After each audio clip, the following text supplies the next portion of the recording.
Hello મિત્રો, જય દ્વારિકાધીશ. મારી ચેનલ ભક્તિ શ્રદ્ધામાં આપનું હાર્દિક સ્વાગત છે. આજના વિડીયોમાં વાત કરશું કે ગુરુ કેટલા પ્રકારના હોય છે અને વાત કરશું કે દીક્ષા કેટલા પ્રકારની હોય છે. તો વિડીયાને લાઈક કરો, શેર કરો અને ચેનલને સબસ્ક્રાઈબ કરો. આજનો દિવસ એટલે અષાઢ સુદ પૂર્ણિમા. આ દિવસને ગુરુ પૂર્ણિમા કહેવામાં આવે છે. ગુરુ પૂર્ણિમા એટલે મહાભારતના રચયિતા એવા વેદવ્યાસનો જન્મદિવસ. તે દિવસે ગુરુ પૂર્ણિમા ઉજવવામાં આવે છે. તો આજના દિવસે આપણે જાણીશું કે ગુરુ કેટલા પ્રકારના હોય છે. ગુરુ મુખ્ય 7 પ્રકારના હોય છે. તેમાં સૌ પ્રથમ જોઈએ તો પહેલા ગુરુ છે સૂચક ગુરુ, એટલે કે જે માત્ર શાસ્ત્રોનું જ્ઞાન આપે છે.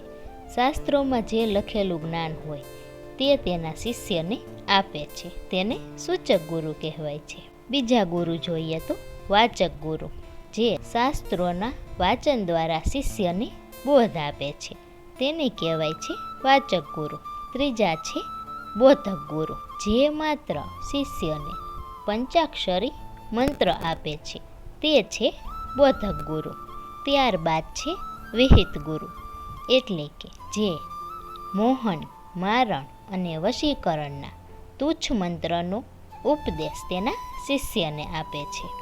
ત્યારબાદ છે કારણખ્ય ગુરુ, એટલે કે જે સંસાર ત્યજી અને વૈરાગ્યનો રસ્તો બતાવે છે.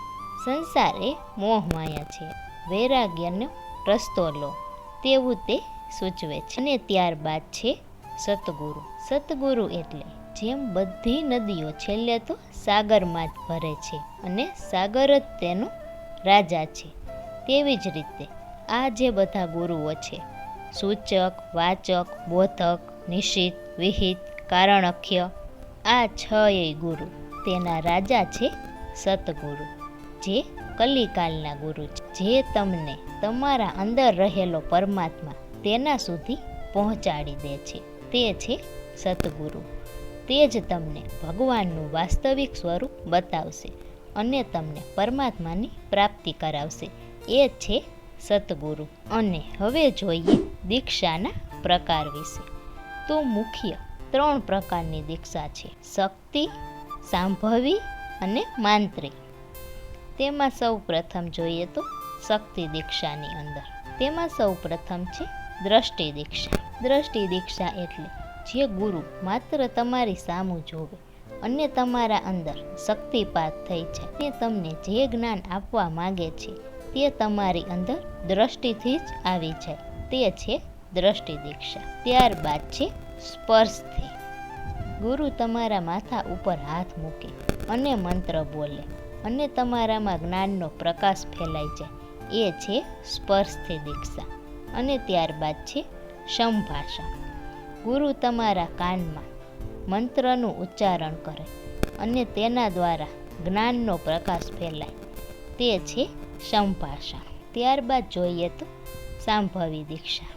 તેમાં છે શાક્તિ દીક્ષા. જે ગુરુ યોગના માધ્યમથી શિષ્યની અંદર પ્રવેશે, શિષ્યની અંદર જ્ઞાનનો પ્રકાશ ફેલાય, તે જ્ઞાનવતી દીક્ષા આપે, જે તમારા વિચારોમાં દીક્ષા આપી દે, તે છે સાંભવી દીક્ષા. અને ત્યારબાદ છે માંત્રી દીક્ષા, એટલે કે ક્રિયાવતી દીક્ષા, જેના દ્વારા ગુરુ તેના શિષ્યમાં શક્તિપાત કરે છે અને શિષ્યના વિકારો દૂર થઈ જાય છે. તે વિકાર કંઠથી પણ દૂર થાય, નેત્રથી પણ થાય અને અંગથી પણ થાય. આ 3માંથી તે વિકાર દૂર થઈ જાય છે અને તેનામાં જ્ઞાનનો પ્રકાશ ફેલાઈ જાય છે. તો આ જાણકારી હતી દીક્ષાની. Thank you for watching.